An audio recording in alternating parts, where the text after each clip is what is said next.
Thank you for having me.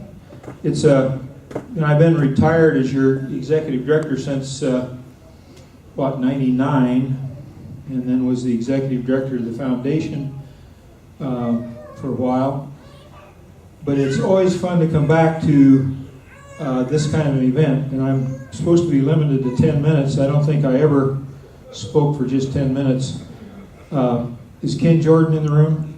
He could verify that if he's not. But anyway, thank you for having me. It's great fun to be here.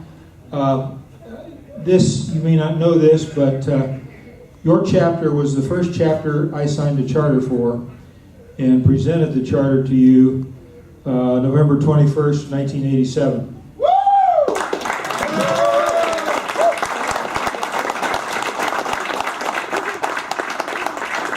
I have fond memories of that time. I was here with our president, then National President John Cosgrove, who unfortunately is no longer with us. But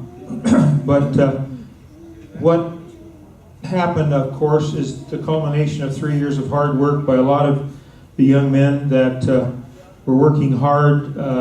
Charles Speedy Tackett and 14 other men founded the colony in 1984. I'm sure most of you are familiar with all this. You had a house at 1006 3rd Avenue for a short time, and then you grew quickly and purchased a home at 810 3rd Avenue from a priest, if I'm not mistaken, Father Jacob. I think it cost $70,000 at the time, and the good news is it's paid for, if I'm not mistaken. The road to that payment was somewhat rocky from time to time. I remember as executive director getting complaints about the fact there was no heat in the house, and I think eventually we borrowed money from the housing fund, National Housing Fund, and put in a furnace that I hope is still working. But anyway, it's paid for. It was always reassuring to know that you were right next door to a fire station. The only thing that would have been better had the police been on the other side. So far, I don't think either have been called to help you with anything. I hope not, anyway. Maybe there have been some things that we're not aware of. Okay. Let's keep it that way. Yeah, right. Exactly. Anyway, we did come for the charter signing, the initiation of and I don't know how many men were initiated at that time, but the installation took place on the 21st with a 3 o'clock charter signing in the university's center ballroom, I guess it's called. And then the banquet was here in town at the St. George Orthodox Church. And again, I presented that charter to you folks, and I assume it still hangs on the wall in the house or somewhere. It's in the safe. It's in the safe. Good. Do you have a copy on the wall in the house? Yes. Okay, good. That's what's supposed to happen. I'm glad to know that happened. It was our pleasure to meet at that time President Dr. Robert Gillespie, who was welcomed the chapter to the campus. The Dean of Students was also present, Elwyn and Dillon at that time. I doubt if either of those are around right now. But it's with great pride that I look back on your history. You know, when a chapter starts, some make it through many years, like 25 years of continuous existence. Some don't. Those that don't because of stupid things that are done by men in the chapter. Those that do make it, like you have, usually have ingrained in the chapter a mindset that says we're going to do the right thing. We're going to have fun, but we're going to do the right thing because it's the right thing to do. That's a good definition of leadership. You've obviously had good leadership, and you've made it through 25 years, and I hope and pray that you'll be around for another 25 or 50. there's so many things that fraternity offers, and I don't know how much time I've got left, but We got plenty of time. okay. There's so many things that fraternity offers young men, and those of you that are in the room that are a little older, not quite as old as I am, I think can vouch for that. None of us would have a hard time looking back on our experience at the fraternity and say, you know, much of my success today is because I had that fraternity experience. And it varies with each one of us, but it's because we had that fraternity experience. And someone that hasn't been there and done that doesn't really understand what we're talking about. But it always drives me nuts when I hear news broadcasts, well, this frat did this and this frat did that. We're fraternities. We're groups of men that well, you've read our creed, you've read our purpose in life. It's a whole lot more than just a frat, if you will.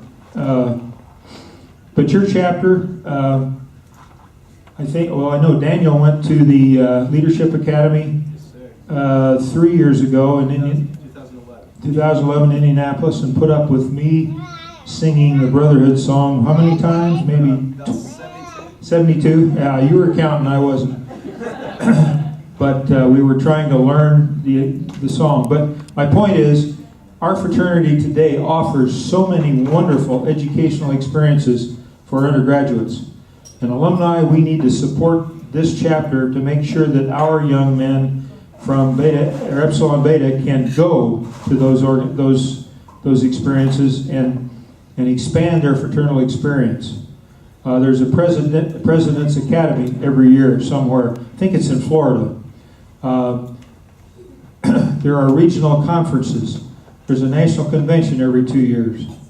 We are so much more than our chapter house on whatever street it is on your campus. And it's important that our young men get that experience, that broadening experience, and really get a sense of national. We are part of, right now, 83 chapters and colonies across the United States. And we're adding about 3 colonies a year. Our goal is to get up to 100 chapters or more. And that was my goal when I was executive director in the 90s. But again, some dumb stuff would get in the way, and we'd put on a new chapter and we'd lose one because of some stupid thing that happened that could have been prevented. And again, in good chapters, men know what's right and wrong and are willing to stand up and say, don't do that, brother, because if you do, you will get us in trouble. So continue to do those right things, if you would, please.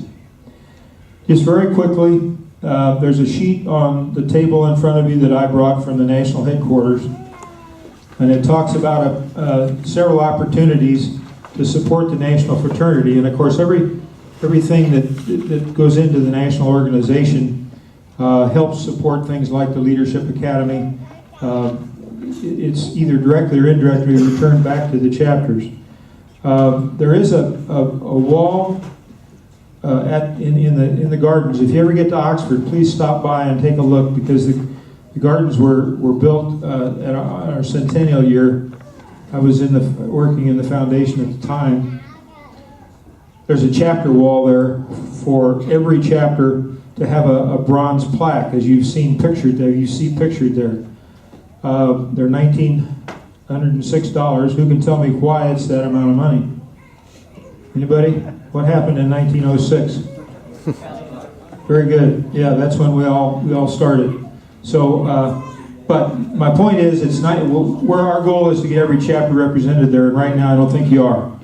But if you guys would kind of somebody take the lead and like so many have done, and say, hey boys, gentlemen, we need to pull together and get ourselves represented to national headquarters. Also, there are bricks that can be purchased, and again, this money helps support the things that your young men are doing. So I'm very, very proud of you and what you've accomplished in 25 years.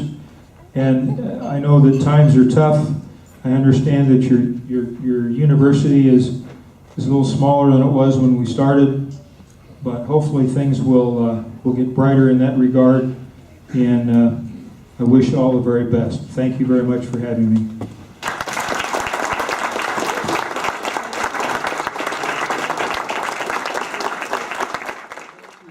Oxford, a small little gift.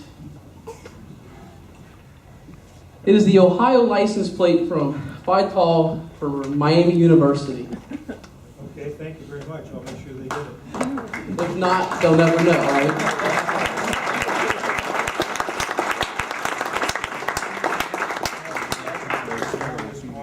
Yeah.